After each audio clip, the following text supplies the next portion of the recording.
আজকে আপনাদের সাথে এমন কিছু প্রোডাক্টের কথা শেয়ার করব যেগুলো ভারতের বাইরে তো ব্যান, কিন্তু ভারতে দেদার চলছে। যেমন প্রথমেই আছে লাইফবয় সাবান। এই সাবানটা কিছু কিছু দেশে তো একেবারেই ব্যান, আর কিছু কিছু দেশে এটাকে ইউজ করা হয় পশুদের গায়ে মাখানোর জন্য। কারণ লাইফবয় সাবান আমাদের স্কিনের জন্য একেবারেই ঠিক নয়। দ্বিতীয়তে আছে রেড বুল, যেটা কিছু কিছু দেশে ব্যান, আর কিছু কিছু দেশে 18 বছরের নিচে বাচ্চারা খেতে পারে না। কারণ এতে হাই ক্যাফিন থাকে, যার কারণে আমাদের ডিপ্রেশন তৈরি করতে পারে এবং হার্টেরও প্রবলেম সৃষ্টি করতে পারে। তবে ভারতে ফ্যাসাই একটা নোটিশ আছে, যেখানে রেডবুল এবং স্ট্রিংকে যে তোমরা এনার্জি ড্রিঙ্ক বলে বিক্রি করো সেটা তোমরা করতে পারবে না। তৃতীয়তে আছে চুইনগাম।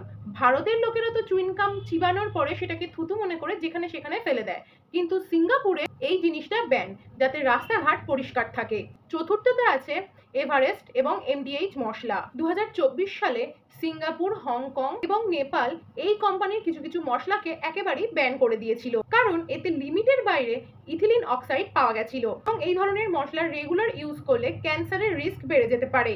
বাইরের দেশগুলোতে, বিশেষ করে আমেরিকান কান্ট্রিতে, মানুষের ইউজ করা জিনিসগুলির ওপরে সরকার আলাদাভাবেই ধ্যান দেয়।